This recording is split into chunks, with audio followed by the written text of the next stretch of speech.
What is imposter syndrome, and how much of a problem can it really be? That's the subject for today's podcast. I'm Stephen Hooper, and this is the 22plusy.com podcast.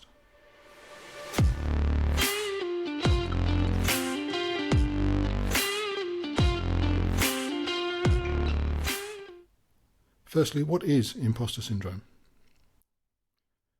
The BMA, the British Medical Association, describes imposter syndrome as a feeling of inadequacy that persists despite evidence of success.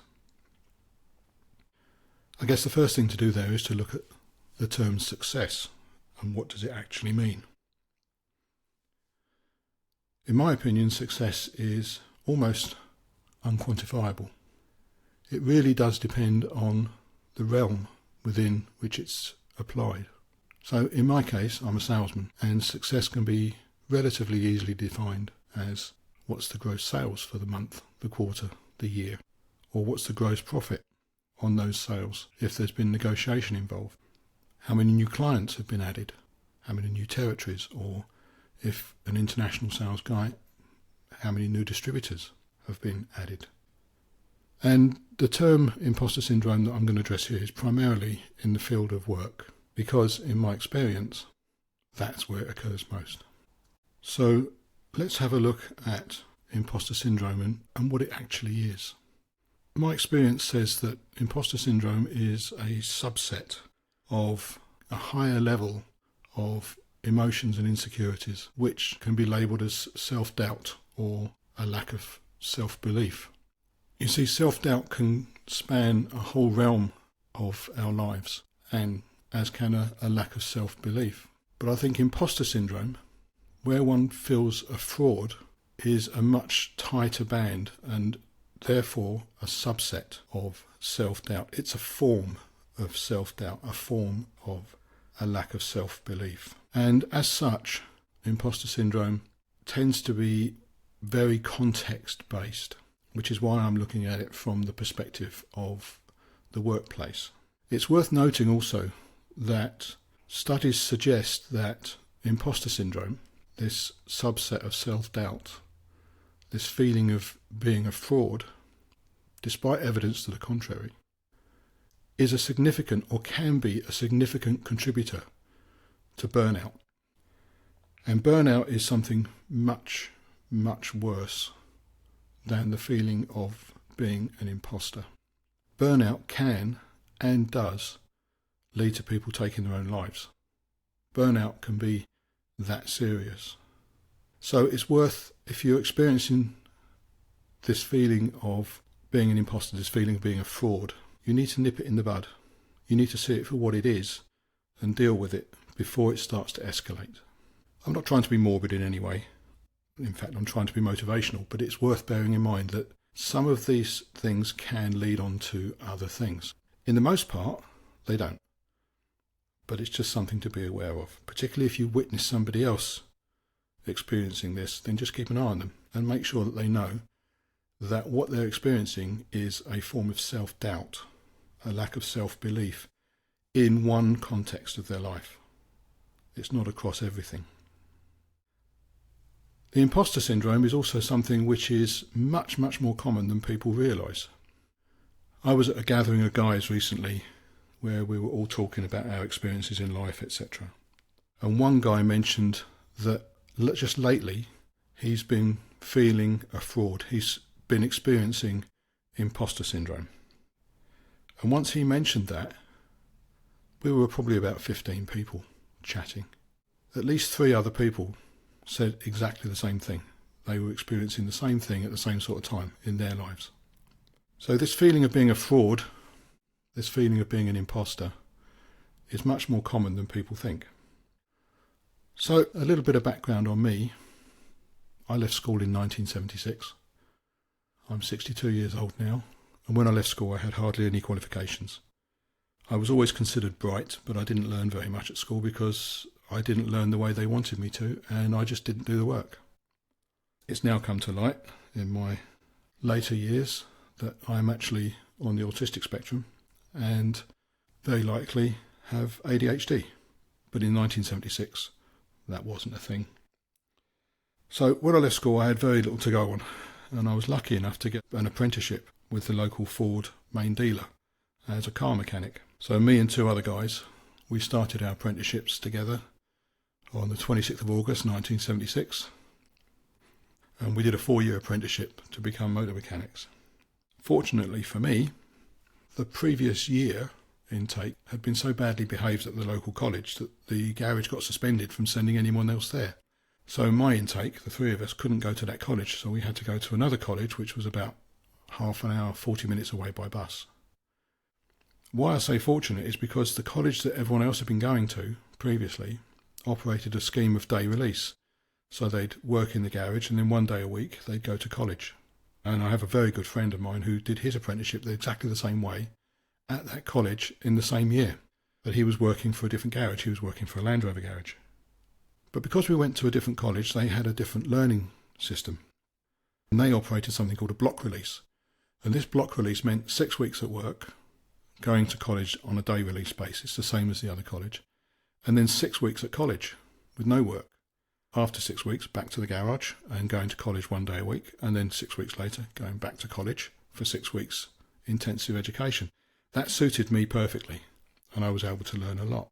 And I came out with my qualifications. I was fully qualified, and I got distinctions in all my exams, and I worked as a mechanic for some years. I then had an injury, so I had to retrain, and I retrained at another training course in electronics. I did a 3-year training course in electronic servicing, and that was compressed into 10 months of intensive training, which again suited my way of learning. And I came away from there with distinctions. So now I'm a motor mechanic with education in electronics and electronic servicing. I got a job and became a service test engineer in the company, and the company made big complex machines for testing electronics.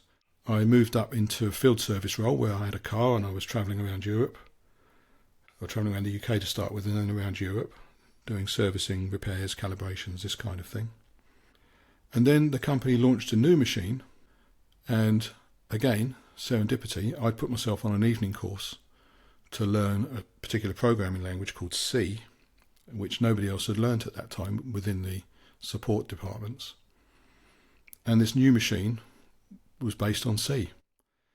So I was able to get a promotion into a new role, and that role meant that I had to learn about the machine, but I also had to train all the sales guys, all the support guys, the international distributors, and also the customers. And I had to do the demonstrations and the exhibitions and things. It was a good job. I thoroughly enjoyed it. However, I found myself in situations where I had to explain this machine to people that had degree level education as a minimum. Most of the people I was talking to had master's degrees. One of the guys that I worked with had 2 master's degrees, one in electronics and one in computer engineering. And some of the people I worked with had PhDs. Every time I needed to speak to them about the machine, I felt a fraud. Every time I felt like I shouldn't be there. I don't know what I'm doing. I'm way, way out of my depth. But I did it. You know, it was my job.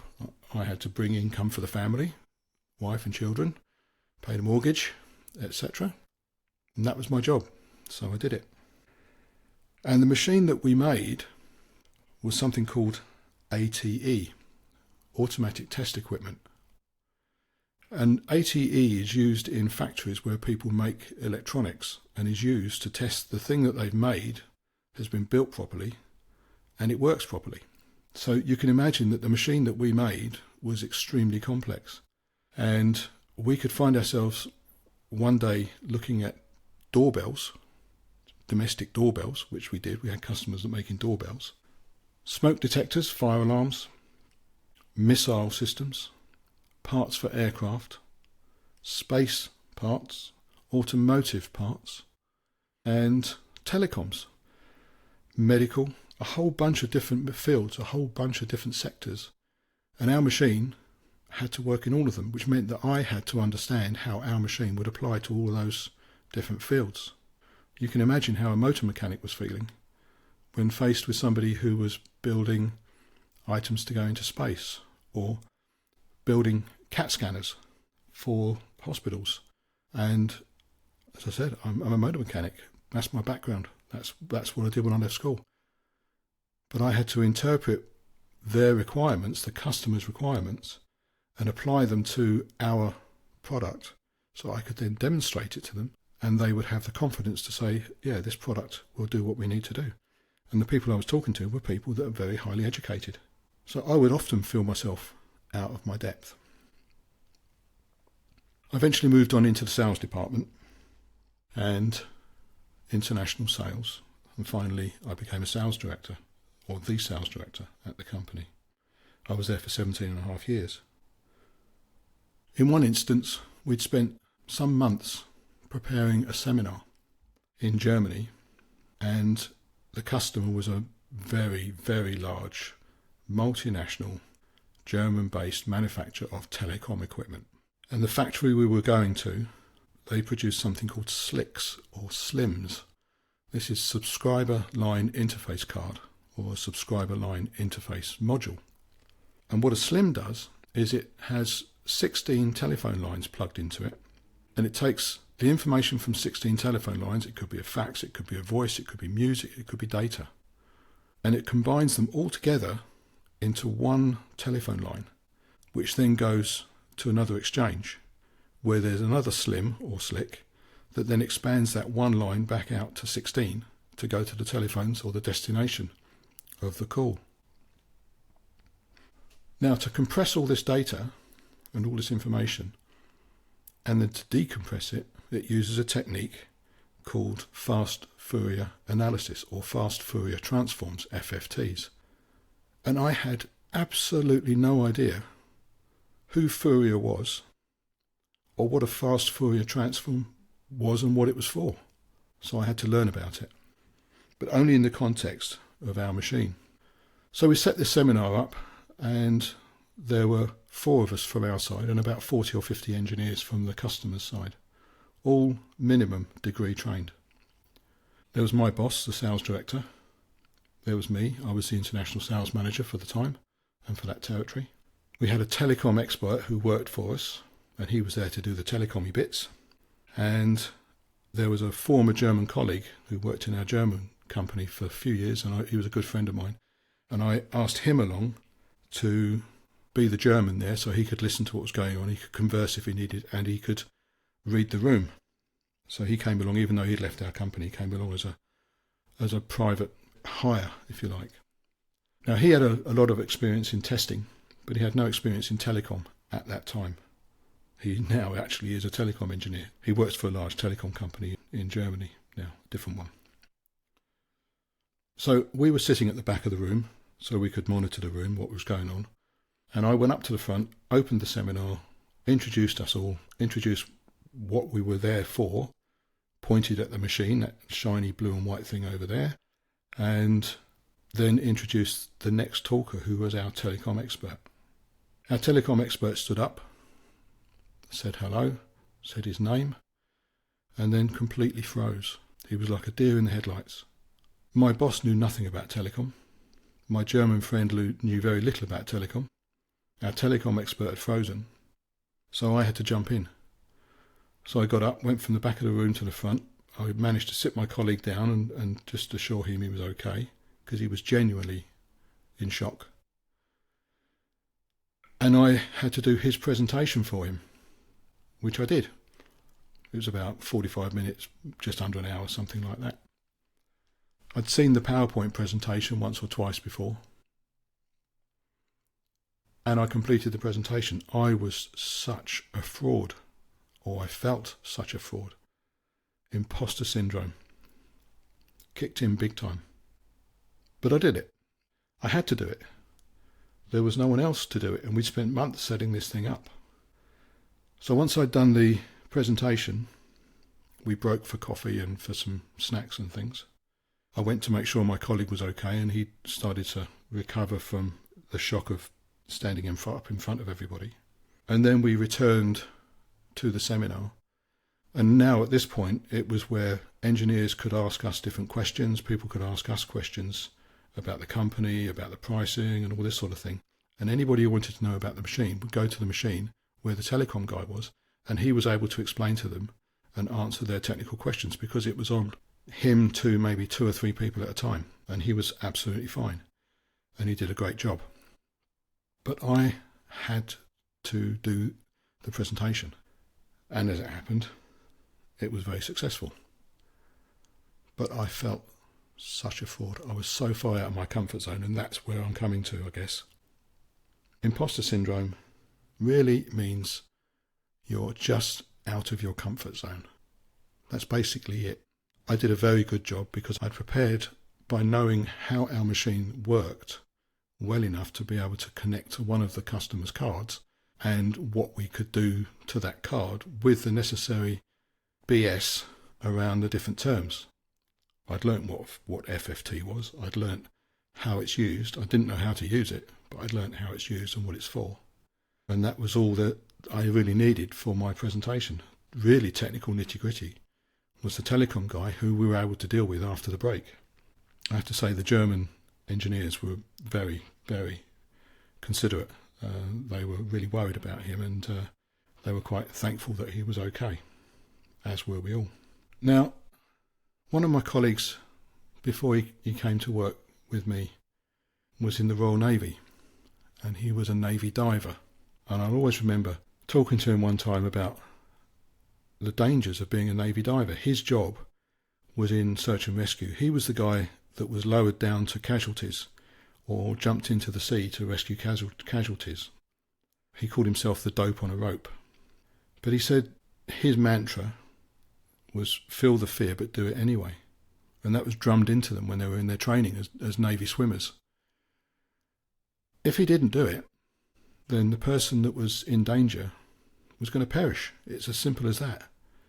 Someone had to go and rescue this person. Someone had to get in there, put themselves in danger, and rescue the person that was at risk.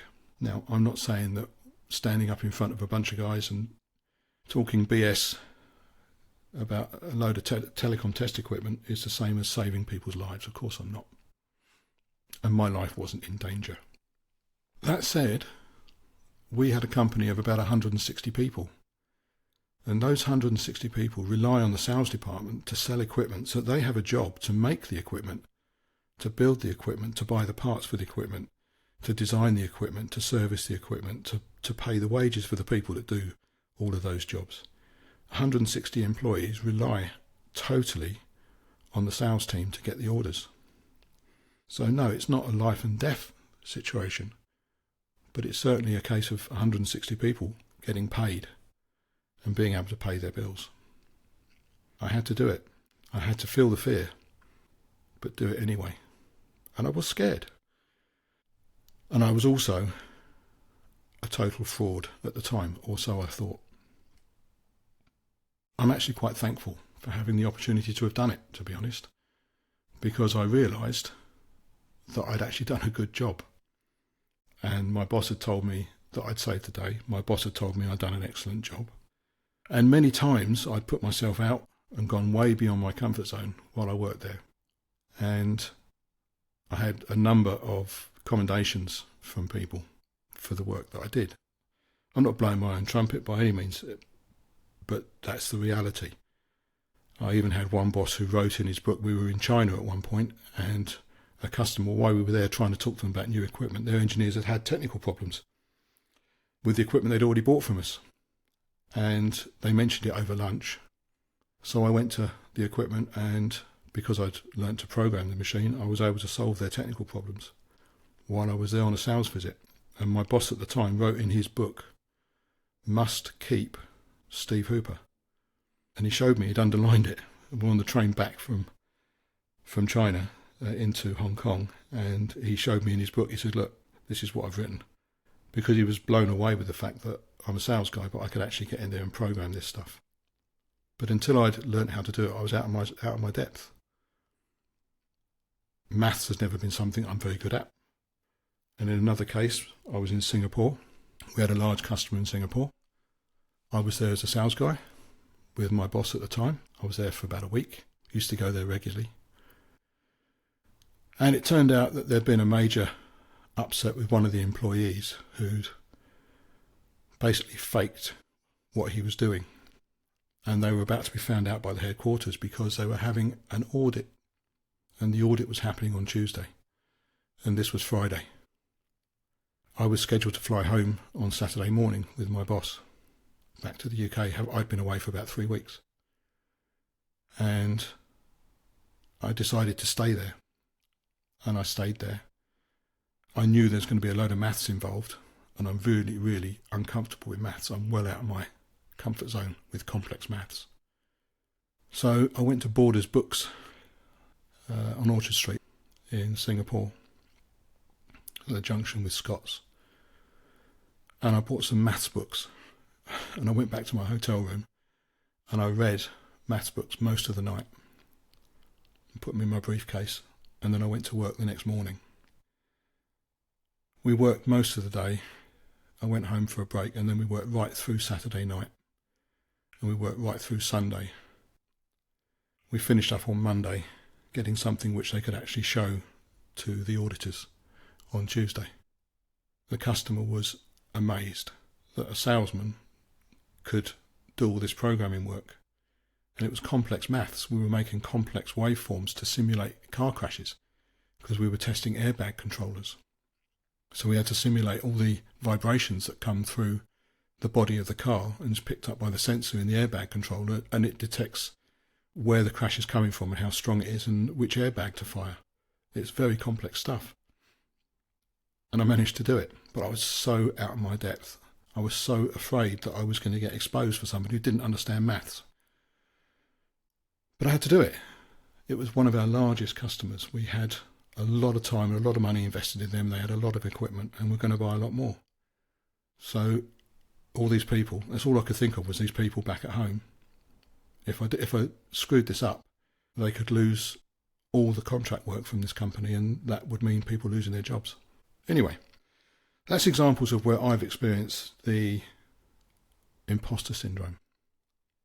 And what I've found from doing this is that there are a number of things to keep in mind. The first is that the imposter syndrome, feeling of fraud, just means that you're outside of your comfort zone. That's all it means. You're now doing something that you don't think you should be doing, you don't think you're capable of doing. Now, look at that another way, and it's a learning opportunity. It's an opportunity to grow. So if you feel the imposter syndrome, you feel like a fraud, recognise it just means you're outside of your depth. But you can change what your depth is. You can change by learning what you need to learn and putting yourself in the position where you then deploy what you've learned and you grow. So even though the imposter syndrome is something which feels awful, it's actually, if you look at it correctly, it's just a growth opportunity. You're just outside your comfort zone. The other thing to keep in mind is that the imposter syndrome is entirely context-based. What I mean by this is you may be feeling an imposter in one situation. It may be in your work life. It may be that you've had to take on a new task, or you may have to do something, stand in for somebody, even in my case of the seminar, and you don't feel like you're prepared for it.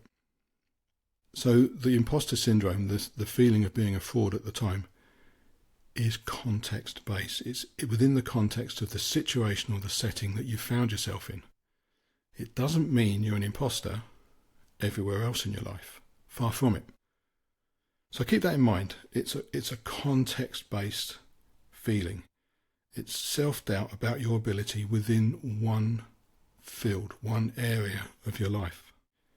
The other thing that you can try doing, and I think this is useful, certainly from what I learnt from when we had a group meeting of a bunch of guys and we were chatting about it and somebody first raised it, speak to others. If you've got colleagues that do a similar job, maybe been doing it longer, or friends that do a similar sort of role in another company, another department, speak to them and ask them how they felt the first time they did X, Y, Z, the first time they were in a position of X, Y, Z. And if they're honest, I could put money on them saying they felt a total fraud. Now, if you think about it, every growing opportunity has the potential to make you feel like a fraud. And every time you feel like a fraud, it's a growing opportunity. So if I go back to 1965, I was 5 years old. 1965, the world was in black and white, and I started school. I haven't asked my mother, but I guarantee I was probably in tears when I had to go to school for the first time. I know when I started at the comprehensive school in 1971, I actually threw up all over myself. I was that nervous. But all of these situations were growing opportunities. They were opportunities to develop and learn. I was out of my depth. Going to school, I was out of my depth. Starting in the comprehensive school at the age of 11, I was out of my depth. But all I'd done was find myself in a situation where I was out of my depth, and it was a growth opportunity. It was an opportunity to grow and learn. So it wasn't so much the imposter syndrome, it was a growth opportunity.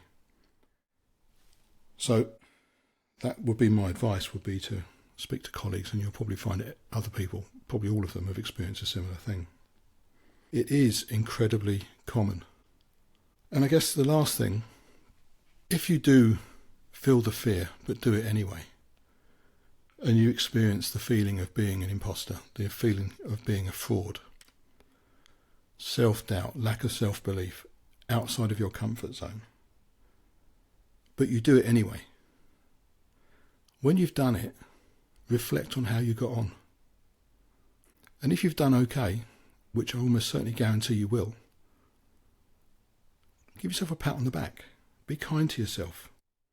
If it did go well, congratulate yourself. There's nothing wrong with that at all. You've taken on a new challenge, something you didn't think you were suited to do, you were capable of doing, and you were able to do it. If it didn't go as well as you expect, ask your colleagues. They'll probably say it did. You're just being harsh on yourself. So be kind to yourself. But if for some reason something did go wrong, if for some reason you found it too difficult and you weren't able to deliver as you should have or were expected to by others, it's a learning opportunity. Prepare, find out what you could have done right, find out what you could have done better, and prepare for next time. And every time you do this, your comfort zone grows. It gets bigger and bigger. And this feeling of being an imposter, this feeling of being out of your depth, this feeling of being a fraud, goes further and further away. So reflect on what you did and be kind to yourself. So the key points are, remember, it just means you're out of your depth. And that just means you've got an opportunity to grow. It's only in one context of your life, possibly only one context of your job. And it's incredibly common. So I hope you find this helpful. If you did, I'd really appreciate it if you would share and subscribe and like and all the other things. And keep an ear open for our next podcast. I'm Stephen Hooper, and this is a podcast from 22plusy.com. Have a great day. Bye.